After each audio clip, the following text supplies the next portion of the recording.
All right, I'm reading a tweet. They still call them tweets. From 8:04 a.m. I'm not sure which time zone that is. I guess my time zone. 21 August. I want to say 21 August. I'm in America. August 21st. This is from Elon Musk. AI is obviously going to one-shot the human limbic system. I don't know what that means. I think it means it's going to mess it up real bad. Scramble it up. Do a number on it. That said, I predict counterintuitively that it will increase the birth rate! Exclamation point. Mark my words. Also, we're going to program it that way. Meaning, you mark my words because I have insider info. Because Elon Musk has AI. Twitter has what's called Grok.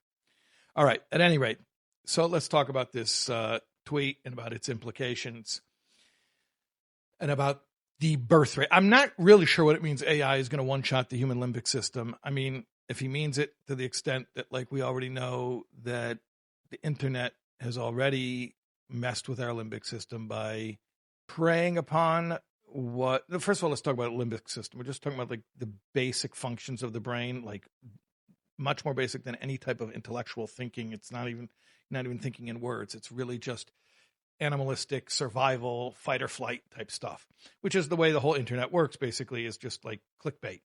You look at a thumbnail and a title for a fraction of a second, and it has to either scare you, which is why a lot of stuff on the internet is just about fear mongering, or entice you, the allure, the seduction, which is why a lot of stuff on the internet is that kind of stuff.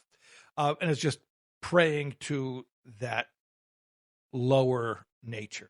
So I guess he's saying AI is going to pray to that. All right.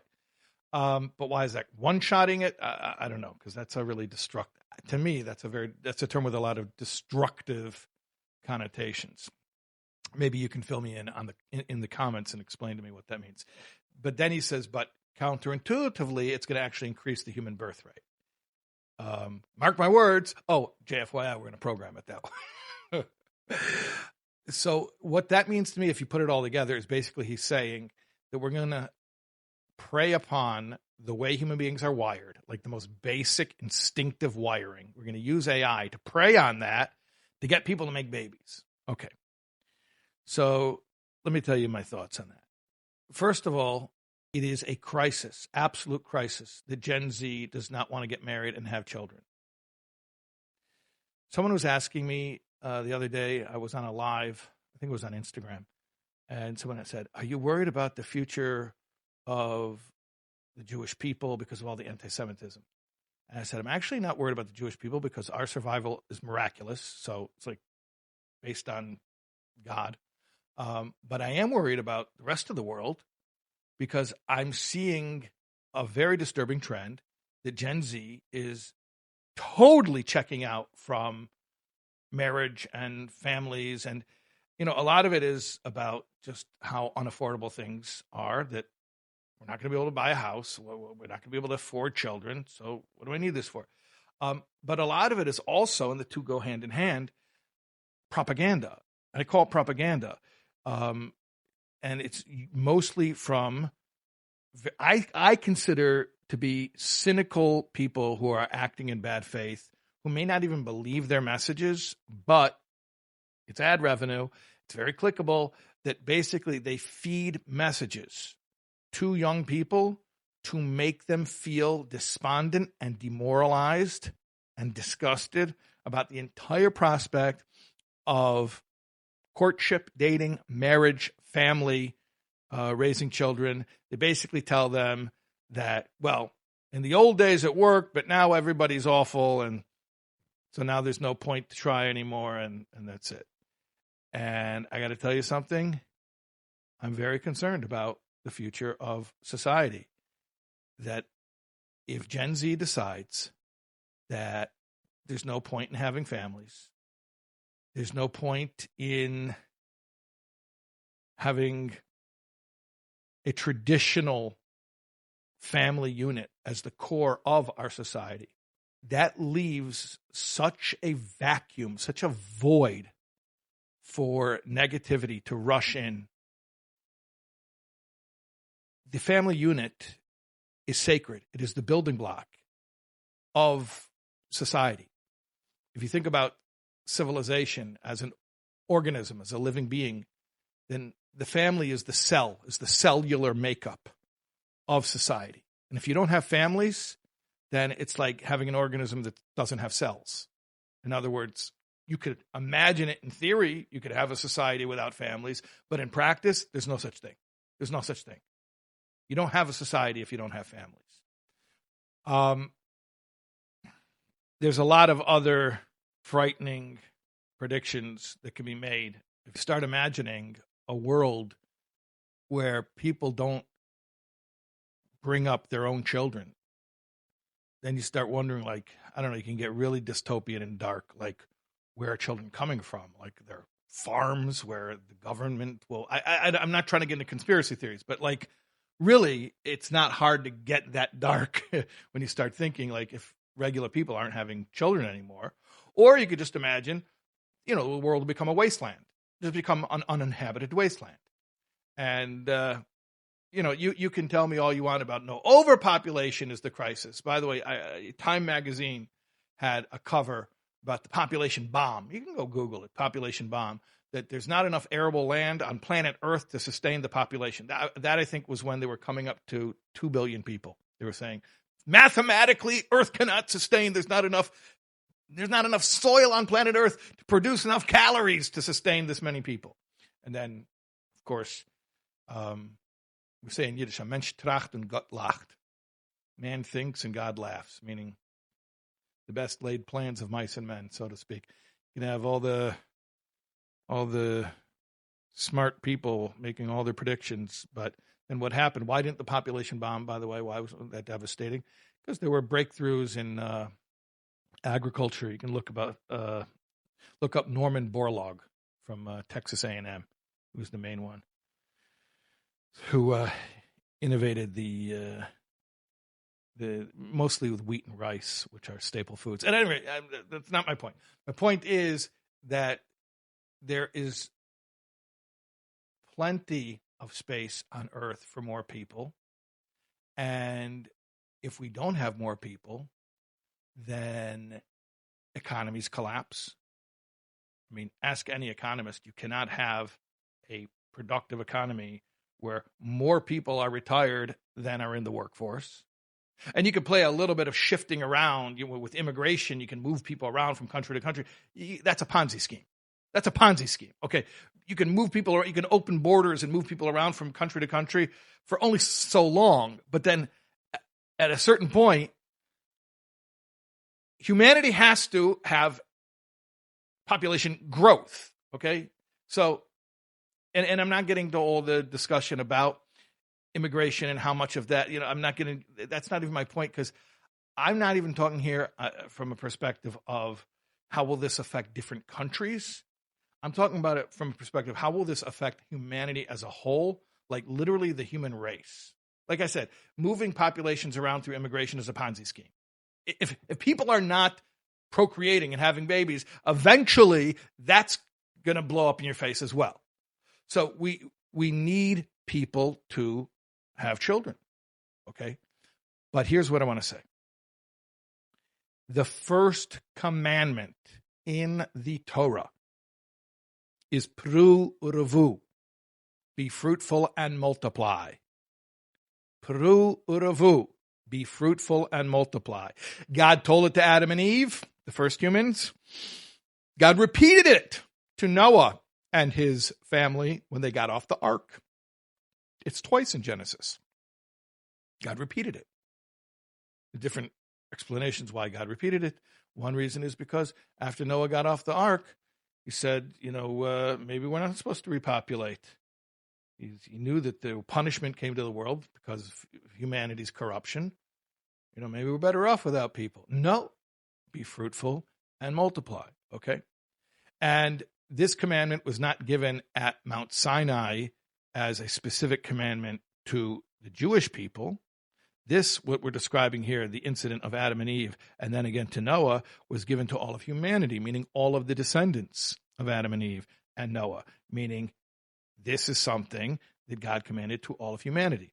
Now, I'm not going to get into a whole theological explanation of the difference between the 613 commandments of the Torah, which are binding only upon Jewish people, and the obligations of the Torah, which are binding upon all of humanity. But suffice it to say that being involved in procreation is an obligation, is a divinely ordained obligation upon every human being, every descendant of Adam and Eve, every descendant of Noah, which means every human.